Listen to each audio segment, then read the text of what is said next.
Vamos, Dios le bendiga. Josué capítulo 6.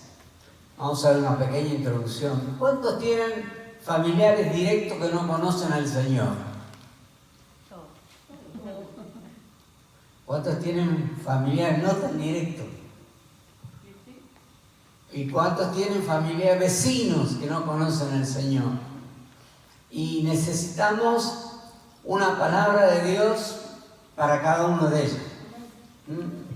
No es solamente tirarle como una escopeta, sino que tirarle con un misil, con una bala para que pueda pegar en los corazones, ¿no? Que Dios pueda tocar la vida de nuestra familia, porque el Señor viene pronto, el Señor está a las puertas, y si el Señor no viene, nosotros nos podemos ir.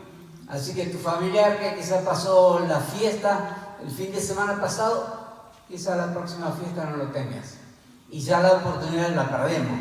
Entonces hay oportunidades que Dios nos da a cada uno de nosotros. Jueces, ¿por qué dice el libro Jueces? Porque después de Josué vinieron los jueces. Eran personas que Dios levantaba, no eran jueces los que tenemos ahora, sino que serían más bien líderes del pueblo de Israel, ¿no? El que guiaban a la iglesia, al pueblo, que busquen a Dios, y algunos no eran tan buenos. Así que tenemos jueces como Débora, una mujer, tenemos a Gedeón, que vamos a ver en esta mañana, pero también tenemos a otros que no son tan conocidos. Y cuando muere Moisés, después muere Josué, reparten la tierra y comenzaron a tener un juez entre todos. Vamos bien hasta ahí. Pero ¿qué pasaba? Que cada vez que el pueblo de Israel pecaba, se venían todos los males al pueblo de Israel. Yo le estaba diciendo que la gente estaba preocupada por lo que está pasando en Brasil, ¿no? Por la lluvia. Le estaba diciendo a una persona y le decían, pero ¿sabés que vino el domingo, el fin de semana pasado a Brasil, una de las brujas más grandes del mundo? Y a veces nosotros pensamos que hay cosas que son naturales, pero hay otras cosas que son de consecuencia. Y ahí comienza diciendo el llamamiento de Gedeón, que durante 7 años, ellos estaban condenados por este enemigo. Dice que los hijos de Israel hicieron lo malo ante los ojos de Jehová, y Jehová los entregó en manos de Madián por 7 años. Por eso que no es cualquier cosa de las decisiones que toma un presidente, un gobernador, un intendente, un jefe de familia. Es importantísimo porque sobre él tiene la responsabilidad de que Dios bendiga a esa nación. Gracias a Dios que tenemos una nación cristiana. Pero ¿qué pasó con esta nación cristiana? Que la mayoría son cristianos, pero son idólatras. Entonces tenemos que llegar, si nosotros queremos tener un país bendecido, es que ese país conozca a Dios. Dice que y la mano de Madián eran los enemigos, estaban al norte de Israel, prevalecieron contra Israel, y los hijos de Israel, por causa de los madianitas, se hicieron cuevas en los montes, cavernas y lugares fortificados, pues sucedía que cuando Israel había sembrado, venían los madianitas, amalecitas, y los hijos de Oriente contra ellos subían y los atacaban. No era porque eran un ejército muy grande, no era porque era un ejército importante, sino porque se debilitó Israel a causa del pecado. Muchas veces las enfermedades vienen por la falta de defensa, que a veces por el malestar y todas las cosas bajan la defensa. Entonces viene la enfermedad. Y el pueblo de Israel estaba así, estaba sin defensa, estaban angustiados. No solamente venía el enemigo, venía a atacarlo en cualquier momento, sino cuando habían sembrado, cuando habían cosechado, venía el enemigo y se llevaba todo. Y este enemigo tenía muchos animales, y acampando contra ellos destruían los frutos de la tierra, hasta llegar a Gaza. Te suena, ¿no? Gaza, ¿no? Y no dejaban que comer a Israel, ni ovejas, ni bueyes, ni asno, porque subían ellos y sus ganados venían con sus tiendas en grande multitud como langosta de ellos, sus camellos eran innumerables, así venían a la tierra para devastarla. De este modo empobrecía Israel en gran manera por causa de Madián. Y los hijos de Israel, ¿qué hicieron? Clamaron a Dios. Eso es lo que nosotros tenemos que hacer. Frente a dificultades, frente al enemigo, tenemos que clamar a Dios. Y Dios va a contestar. Acá dice que mandó un profeta, no dice el nombre del profeta, pero mandó un profeta. Entonces cuando los hijos de Israel clamaron a Jehová, a causa de los madianitas, Jehová envió a los hijos de Israel un varón profeta, el cual dijo: así ha dicho Jehová, Dios de Israel, yo hice salir de Egipto y os saqué de la casa de servidumbre y os libré de manos de los egipcios y de la mano de todos los que la afligieron, los cuales eché delante de vosotros y os di la tierra. Y os dije: yo soy Jehová vuestro Dios. No temáis a los dioses de los amorreos en cuya tierra habitáis. Pero por haber y no habéis obedecido mi voz. Y vino el ángel de Jehová y se sentó debajo de una encina, que es un roble, que está en Ofra, el cual era de Joas a Becerita, y su hijo Gedeón estaban sacudiendo el trigo en un lagar para esconderlo de los madianitas. ¿Qué estaba haciendo? Sacudiendo el trigo. Estaba en una manera trillando. ¿Dónde estaba trillando? Dentro de un lagar. Era donde se pisan las uvas. Pero cuando usted tiene que trillar algo, ¿dónde lo hace? Al aire libre, porque necesita viento, ¿no? Y tanta la desesperación que ellos tenían, que vivían dentro de las cuevas. Estaban escondidos. Imagínense lo que viven dentro de una cueva. Sin refrigeración, sin calefacción, sin ventanas, sin nada. Porque el enemigo, hay personas que viven de esa manera. Viven encerrados en sus angustias, en sus problemas, dentro de una cueva. Y ahí esperando no sé qué. Y estaba ahí. Y vienen las quejas de Gedeón. ¿Qué dice Gedeón? ¿Qué dijo? Y Gedeón le dice: Señor mío, si Jehová está con nosotros, ¿por qué nos ha sobrevivido? ¿Le suena eso? ¿Cuánta gente dice lo mismo? Y si Dios existe, ¿por qué se mueren tantos chicos? Y si Dios existe, ¿y por qué tantas enfermedades? Todo eso es a causa de pecado. Toda enfermedad es a causa del pecado, no de la misma persona, sino del pecado de la humanidad. El pecado de Adán y Eva. Vino la enfermedad, vino la muerte, vino a este mundo, y por eso es que las personas necesitan reconciliarse con Dios. Y estaban así, ¿no? Dice: ¿dónde están las maravillas? Y hay gente que pregunta eso. A un cristiano dice: puede ser tanto tiempo estoy orando y Dios no me contesta. ¿Dónde está Dios? ¿Escuchó eso? Y seguimos. Y nos ha entregado a manos de los madianitas. Eso es una verdad. Por haber pecado, desobedecido. No es que lo entregó, sino que como Dios le sacó la protección. Estamos hablando, cuando hablamos hoy en día de Israel, ¿no? Israel está blindado alrededor, que cuando vienen los misiles, no de parte de Dios, ¿no? Sino que ellos mismos, cuando vienen los misiles, rebotan frente a ese muro que tiene alrededor. Y alrededor nuestro hay muros, alrededor nuestro hay ángeles, alrededor nuestro nos cuida. Y eso es lo que Dios quiere, que nosotros podamos confiar en Dios. Ese es el tema de que tenemos que platicar todos los días. Tenemos que confiar que hay una cobertura alrededor nuestro. Dice: nos ha entregado. ¿Y qué le dice Dios?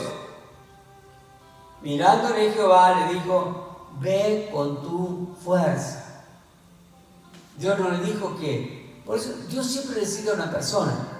Dios necesita una persona para poder lograr el objetivo. Dios tuvo que elegir a Moisés, Dios eligió a Eliseo, a Elías, a Josué, que eran hombres de Dios para poder guiar. Y Dios nos eligió a nosotros. Antes quizás en la antigüedad caía el Espíritu Santo sobre una persona, sobre el rey, sobre el profeta. Pero hoy en día el Espíritu Santo mora en nosotros, dentro de nuestras vidas. Entonces cada uno de nosotros somos líderes. Digo, yo soy un líder para llevar salvación a mi familia. Me decía una persona el otro día y estábamos hablando, creo que era ayer, el viernes, y le decía yo, a veces nos sorprende por qué tanta gente murió del COVID y cuánta gente no murió, ¿no? Algunos murieron, otros no. Y él me dijo, nos tenemos que preguntar una cosa, ¿para qué Dios nos dejó? ¿Para qué nos dio con vida? ¿Para qué tenemos vida nosotros? ¿Para qué podemos nosotros seguir viviendo? Tenemos que tener un objetivo en la vida. Y Gedeón estaba ahí, era un muchacho valiente, aunque él decía que no, porque se sentía asustado, estaba triste, estaba angustiado, estaba dentro de una cueva, pero estaba trabajando. Dios siempre busca gente que trabaja. No ninguno que está tomando el sol, esperando algo. Cuando Dios llamó a ver a quién. A David. ¿Qué hacía David? Cuidaba las ovejas. Cuando Dios llama a Moisés, ¿qué hacía Moisés? Estaba cuidando el ganado de otra persona. Después cuando Dios llamó a Eliseo, Eliseo estaba arando. Cuando Dios llama a Pedro, Pedro estaba trabajando. Llama a Pablo, Pablo estaba trabajando. O sea, todos nosotros necesitamos trabajar para que Dios nos llame. A veces pensamos que todo viene de arriba, todo lo podemos conseguir, todo lo que sea, pero no, necesitamos como Gedeón estar activo. Dice, mirándole Jehová le dijo, ve con esta tu fuerza, salvará a Israel de la mano de Madianita. ¿No te envío yo? ¿Vio cuando dice en Marcos 16, id por todo el mundo y predicante el Evangelio? Y cuando Jesús le dijo, cuando le preguntaron a Jesús, ¿pero qué vamos a decir? Jesús les dijo, no se preocupen. En el momento justo cuando nosotros nos vamos a necesitar hablar, Dios va a poner palabra en nuestra boca. Por eso es que necesitamos conocer la palabra. Por eso le dije yo que lean Jueces 6 y 7. Porque tenemos que conocer la Biblia. Tenemos que conocer la palabra de Dios. Es como que un médico está operando y tiene que buscar los libros de medicina para ver si, cómo era, dónde está la vena esta que no sé cuál que tengo que cortar. Nosotros tenemos que conocer la palabra de Dios. Y veo que algunos ya están comenzando a leer, estudiar, meditar la palabra de Dios. Meditarás en ella de día y de noche. La atarás en tus manos, la pondrás en los cartelitos de tu casa. Podés poner, si te cuesta memorizar versículos bíblicos, escribirlo y ponerlo con un imán en la heladera. Que aprendamos uno por día, uno. ¿Es mucho uno? No, un versículo no es mucho. Pero si nosotros aprendemos un versículo por día, en el año tenemos 365. ¿Y en 10 años cuánto tenemos? 3.000 y pico. ¡Wow! Y ya después conocemos de memoria.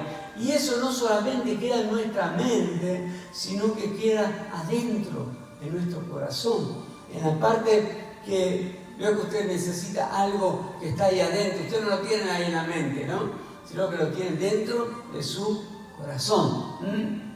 Necesitamos eso para poder predicar. Porque nuestra familia necesita de Dios. Necesita más que nuestro trabajo. Necesita más de Dios ellos que nosotros dedicar tiempo para trabajar. Porque es algo eterno. Su vida es eterna, su alma es eterna. Está viviendo como como los israelitas, dentro de una cueva, angustiado con problemas, vicios. Y dice, entonces respondió otra pregunta. Cuando yo digo todo esto, yo no sé el que le pasó a usted cuando estuve leyendo, es el diario de hoy. Es lo mismo que ocurre hoy. Todas las cosas, lo mismo que la gente piensa hoy. ¿Qué dijo? Entonces él respondió, Señor mío, ¿tú qué salvaré yo a Israel? Veo que pensamos eso. ¿Y yo qué voy a hacer? ¿Cómo puedo hacer? No fue al seminario. Carlos Zamacoña nunca fue al seminario. Y Dios lo usó en cientos de países y ganó millones para el Señor. Porque tenía la unción del Santo sobre su vida. Miren lo que dice. ¿Con qué salvaré yo a Israel? He aquí que mi familia es... ¿Cómo somos? Pobres. Somos pobres. Esa palabra, estaba diciendo una persona, yo en esta semana decía, ¿qué es ser pobre? Tener carencia. En esta Biblia dice que es débil. O sea, mi familia es débil, es la más débil de todas las familias. Aparte, ¿qué dijo Gedeón? Yo soy pobre. ¿Qué tenía? Tenía animales, tenía el buey de su padre, dice, en alguna parte dice que llamó a 10 criados, entonces no era tan pobre. El problema es que nosotros a veces con quién nos comparamos de ser pobre. Si nosotros comparamos con alguien del África, de un nene de esos que vemos a veces en la televisión, no somos pobres. Pero a veces decimos, no, yo tengo que trabajar más tiempo, tengo que rendir más, porque tengo que hacer esto, tengo que hacer aquello, porque soy pobre. No somos pobres, porque Dios no nos hace faltar nada. Dios siempre nos cuida.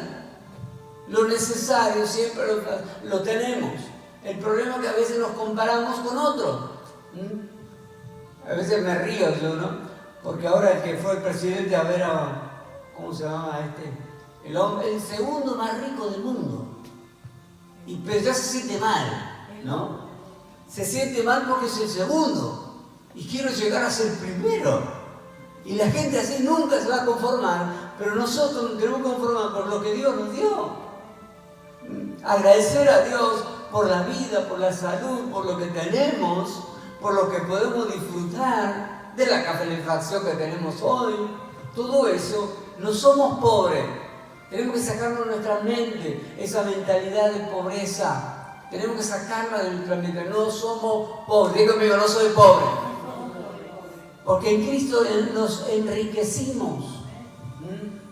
Cuando a veces algunos dicen, cuando hablamos de ser ricos, dicen que Jesús era pobre. Yo no sé, lo enseñaron de chiquito, cuando dice que tenemos que ser pobres en espíritu, no físicamente, no en dinero, sino que es pobre en espíritu. Y Jesús no era pobre. Aparentemente eran 12, 13 personas que caminaban, en algunos más, se tenían que alojar en algún lado. Imagínense hoy, si usted tiene 15 personas que están en su casa, hay que darles de comer, ¿no? Era mucha gente. Y Jesús tenía una túnica, que esa túnica no la tenía cualquiera. Era una túnica que estaba hecha a medida. Por eso que los soldados no la cortaron, sino que la sortearon entre ellos. Tiraron suerte, el que se la quedó, se llevó eso. Y era muy cara, era muy caro. Por eso que nosotros tenemos que sacarnos todo eso de nuestra mente, de nuestro corazón. Somos ricos en Cristo, Dios proveerá todas las cosas, amén. Eso es lo que Dios dice. Y dice, y yo el menor de la casa de mi padre. Y Dios le dice, pero ciertamente yo estaré contigo. Dios te dice esta mañana, yo estaré contigo. Va a haber momentos, Dios va a preparar cosas. Dios te va a preparar ocasión para hablarle.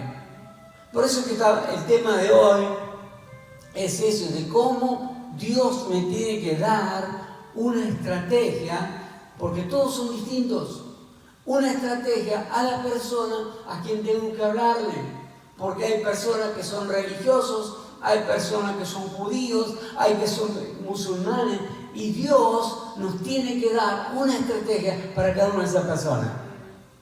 Por eso tenemos que orar al Señor y decirle, Señor, ¿cómo llego a esa persona? ¿Cómo le hablo de ti? ¿Cuál es el momento?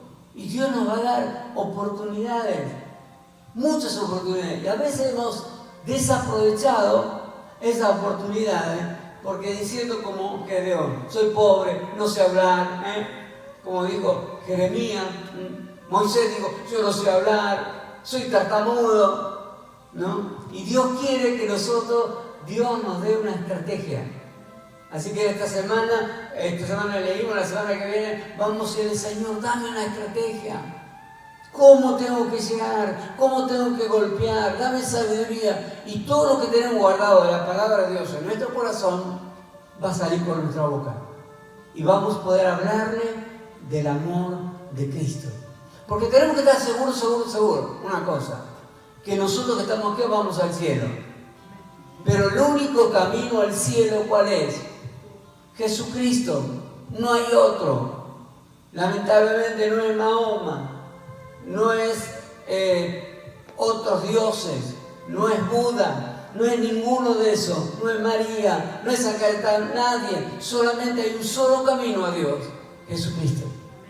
Yo soy el camino, yo soy la verdad y yo soy la vida, dijo Jesús. Y Pablo estaba escribiendo y dice, porque hay un solo mediador entre Dios y los hombres, Jesucristo, hombre. Jesucristo es el único mediador. Jesucristo es el que va al Padre. Cuando nosotros oramos a Dios, vamos en el nombre de Él.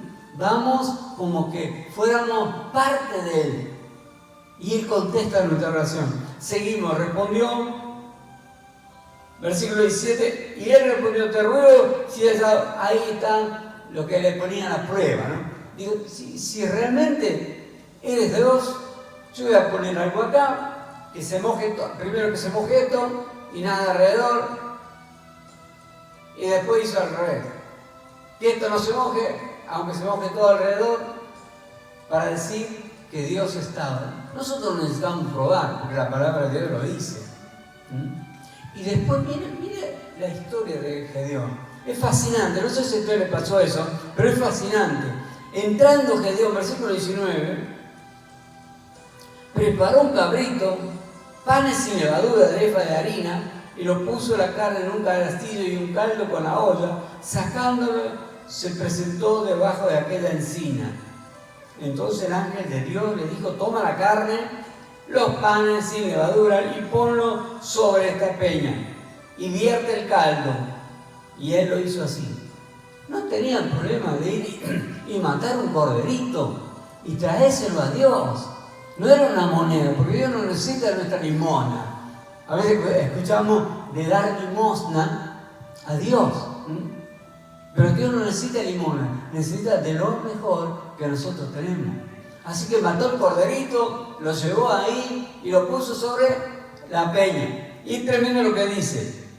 Extendió el ángel de Jehová el báculo que tenía en su mano, tocó con la punta la carne y los panes sin levadura. ¿Y qué pasó? Subió fuego. Subió fuego. No es que cayó del cielo, dice que subió de la piedra, de la roca, fuego. Tremendo, ¿no? Salir fuego de la roca y consumió todo el holocausto. Dios puede hacer esos milagros con nosotros. Dios puede hacer con tu vida, con mi vida. Dios quiere que nosotros podamos estar en sus manos. Y versículo 22. Seguimos más adelante. Versículo 24. Y edificó allí Gedeón un altar a Jehová y lo llamó Jehová Shalom, el cual permanece hasta hoy en Ofra de los Abiezeritas. No es hasta hoy, sino cuando fue escrito este libro. Y aconteció que en misma noche le dijo Jehová, toma el toro del hato de tu padre, el segundo toro de 7 años, y derriba el altar de Baal. Qué tremendo, ¿no? Dice que Dios le pidió un toro. No sé por qué dice el segundo. o habría otro que él tenía, o sacrificó 2. Yo estaba buscando y no encontré, no tengo la solución. Pero dice que Dios le pidió él un toro de 7 añitos, vale sus pesitos, ¿no? Y no sé, ¿y si no fue Dios? ¿Y yo lo voy a matar? ¿Y será que lo tengo que entregar? ¿No? ¿Cuántas dudas? La misma duda podría haber tenido él, pero él no tenía problema. Dice, lo voy a matar, lo voy a entregar. Da la casualidad que ese toro nació justo cuando comenzó los problemas, porque dice que 7 años estuvieron persiguiéndolo, los enemigos, y el toro tenía 7 años. Entonces dice Dios, ahora vamos a cambiar. No sé dónde lo tenían guardado el toro este. Para mí que lo tenían dentro de una cueva, que los enemigos no se lo llevaron, porque dice que se llevaban las vacas, los corderos, todo, pero ese toro estaba sacrificado para Dios. A veces Dios nos pide eso. Nosotros hacemos tanta, y será, no será de Dios, será que puede ser que no. Y Él dice que tomó ese toro para sacrificar. Pero ¿qué más hizo? Cosas muy importantes que nosotros debemos de hacer. Y aconteció que la misma noche le dijo Jehová, toma el toro delante de tu padre, el segundo toro de 7 años, derriba el altar de Baal que tu padre tiene y corta también la imagen de acera que está junto a él. O sea que el papá de Gedeón, buen israelita, ¿no? Como que sí, hacían todas las cosas, pero tenía un altar para Baal y otro altar para acera. Me acuerdo cuando Javier dijo, tiré todo. Hay que ver qué hay en la casa todavía. Hay cosas en la casa que tenemos que tirar, que no sea como un Baal, no sea como una imagen grande. Hay cositas pequeñas que todavía, o algo que nos regalaron, tenga cuidado con las cosas que le regalan, órelo cuando le entregan, pero mejor no recibe los regalos que le traen, porque muchas veces en este país tan pagano, que dice ser cristiano, puede haber cosas trabajadas. Lo mismo cuando le sirven la comida, ore la comida que le dan. Tenga cuidado con eso, esas cosas. Y ellos tenían, por eso nosotros tenemos que sacar todos los Baales. Baal era, a través de toda la historia de Israel, ellos lo adoraban, era el dios del sol. Y la otra acera era una mujer. Qué raro, ¿no? Una mujer y un hombre, ¿no? Siempre adoraban. Los fenicios también tenían dios y diosa, ¿no? Tenían, otros siempre buscaban que sean 2. No sé, los que estudiaron historia más o menos, saben que eran 2 dioses, un dios y una diosa. Por eso es que nosotros hoy, ¿a quién tenemos como diosa? No tengan miedo, digan. A María. Ellos cuando Constantino conquista el imperio y cristianiza todo el imperio, ellos no hubo una conversión, sino que ellos solamente cambiaron cambiar de religión, pero no hubo un cambio en su vida. Entonces, como no tenían un Dios, tenían un Dios solo, y no tenían una diosa, fabriquemos una. ¿Y a qué fabricaron? A María, para que haya un dios y una diosa. Tenga cuenta de cada de atrás, de cada imagen, de cada ídolo que nosotros vemos en la calle, hay un espíritu demoníaco en ese lugar. ¿Escucharon?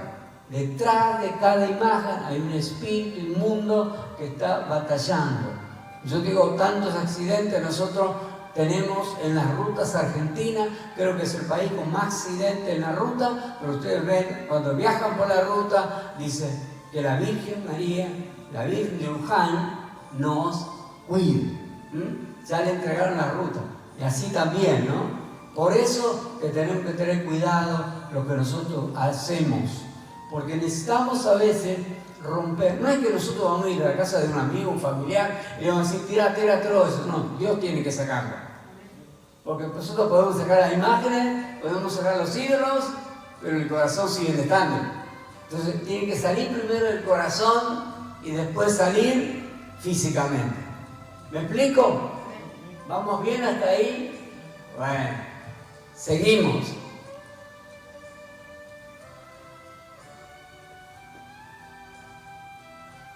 Dice que Gedeón tomó, versículo 27, 10 hombres de sus siervos, o sea, no era pobre, tenía 10 siervos. O sea, tomó 10 de los que tenía, posiblemente tenía 100. E hizo como Jehová dijo, mas temiendo hacerlo de día, por la familia de su padre y los hombres de la ciudad, lo hizo de noche. Por la mañana, cuando los de la ciudad se levantaron, y aquí que el altar de Baal estaba derribado y cortado la imagen de Acera que estaba junto a él, y el segundo toro había sido ofrecido en holocausto sobre un altar edificado, se dijeron uno a otro, ¿quién ha hecho esto? Buscando, estaban pasando una miseria, estaban pasando momentos difíciles, donde venían los enemigos y se llevaron todo, y todavía estaban defendiendo a un ídolo. Todavía estaban defendiendo eso. Y van, le explican que era Gedeón, todo eso, ustedes lo leyeron en su casa.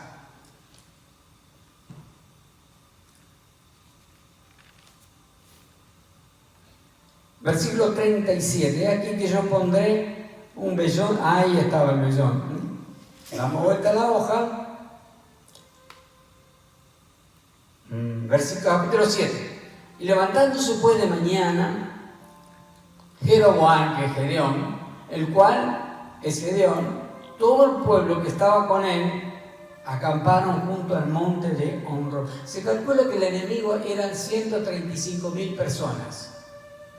Es mucho, ¿no? Un río y medio. 135.000 personas. Imagínense cómo estaban ellos. Nosotros también podemos tener miedo, podemos tener angustia, podemos tener cuando no tenemos a Dios en nuestra vida. Pero cuando tenemos a Dios de nuestro lado, no tenemos problema. Y dice que a Gedeón lo siguieron 32.000. Había que juntar 32.000 personas, ¿no? Que lo sigan. Porque él decía, vamos a derrotar al enemigo. Dios está con nosotros.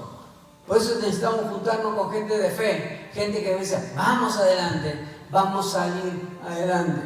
Y dice que juntaron 32.000 personas, digo yo, 32.000 personas. Contra 135, son muy poquitos, ¿no? ¿Qué les parece? Y los otros estaban preparados a guerrear siempre, estos estaban escondidos en las cuevas. Y Dios le dice, ¿para qué? Para qué. Son muchos. ¿Cómo no entiendo nada. ¿Cómo hacer muchos? Si somos nadie comparado a ellos. Somos el 20%. Dice, los que tienen miedo que se vuelvan. ¿Cuántos se volvieron? 22.000 se volvieron. ¿Quedaron? 10.000. 10.000 personas contra 135.000. Pero Dios estaba con ellos. Y Dios dice, no es mucho. Son mucha gente, no sé cosas que después van a decir que ustedes lucharon porque son buenos guerreros. Así que los llevó a tomar agua. Qué raro. Dios los lleva a tomar agua y comienzan a tomar. Entonces unos se agachaban a tomar como un perrito y hay otros que agarraban con la mano. Separame uno de los otros. ¿Cuántos quedaron? 300. 300 contra 135.000, pero Dios estaba con ellos. Sin armas, sin armamentos. Ellos lo que hicieron, Dios les da una estrategia. Por eso digo, el tema de esta mañana es una estrategia. Porque ellos guerreando perderían seguro.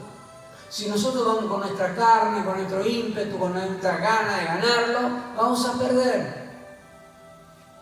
Pero si nosotros vamos con una estrategia de Dios, pues esto no se le ocurrió a Gedeón, pero pasó muchas cosas hasta que Gedeón llegó a esto. Tuvo que entregar sacrificio, tuvo que romper el ídolo, tuvo que juntar gente, muchas cosas tuvo que hacer Gedeón para llegar al objetivo. Y dice que Dios le dijo, no tengo acá, unos jarritos, ¿no? unas ollas, pongámosle, unas renaguardias ahora, no.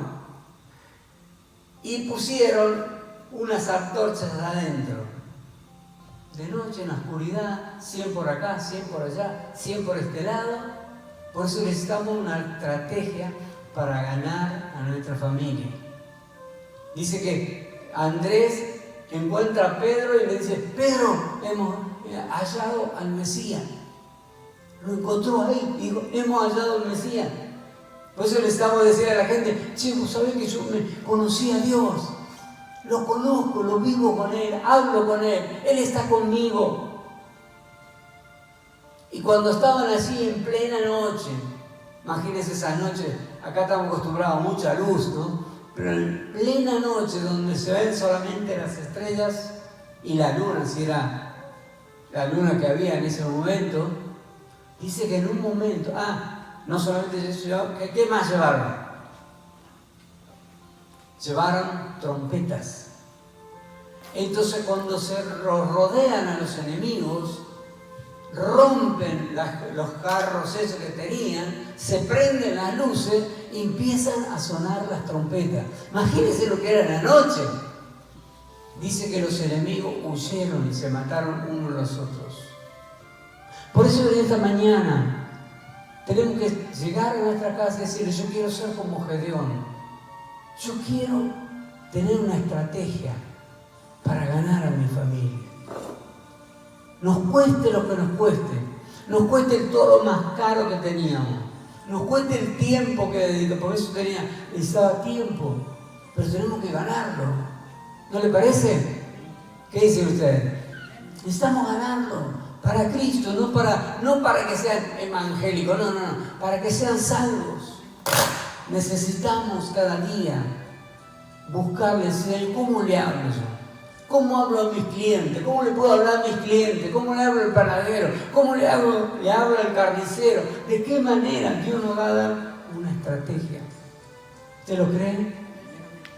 Yo quiero que cierres tus ojos en esta hora y medita, Señor, decirle: yo necesito una estrategia para mi familia. Mientras todos estamos orando, tú puedes decirle: Señor, yo necesito una estrategia, necesito un toque. Tu palabra me dice que yo tengo que ir y predicar, necesito que se salvarlos, Señor, pero tú me tienes que dar una estrategia, Señor. Háblame en esta hora, Señor. Habla de la manera que yo tengo que actuar. Yo no sé cómo lo voy a hacer, no sé cómo hacerlo, no sé, no conozco tanto de Biblia, no conozco tanto, no estuve en el seminario, pero yo necesito en esta hora, yo necesito saber de qué manera llego a mi esposo, a mi esposa, a mis hijos, a mi familia directa, a aquellos que me rodean, a mis clientes. ¿Cómo llego, Señor? Tú le diste una estrategia a Gedeón, Dame una estrategia, Señor. Dame una estrategia en esta mañana, Señor. Y el Espíritu Santo te lo está revelando ahora. Mientras tú estás allá, estás orando al Señor, el Espíritu Santo va a hablar a tu mente. No esperes una voz audible de Dios. Dios va a hablar a tu mente. Dios te va a hablar de qué manera. Quizás en la noche Dios te va a despertar y te va a dar una idea de Dios. Es más importante que 1.000.000 de ideas nuestras. Una idea de Dios. Decirle: Señor, dame una idea en esta mañana. Dame una idea, Señor. Padre, en el nombre de Jesús, derribamos todo nuestro altar que pueda haber en nuestra vida. Derribamos toda idolatría, en nuestra familia, en el nombre de Jesús. Y edificamos un altar a ti, Señor. En el nombre de Jesús. Proclamo tu gloria en esta hora. Proclamo tu gloria, Señor. Yo sé que tú lo vas a hacer. En el nombre de Jesús. Tú lo vas a hacer, Padre. En el nombre de Jesús glorificamos tu nombre en esta mañana. Recibimos de ti, Señor. Recibe ahora, recibe una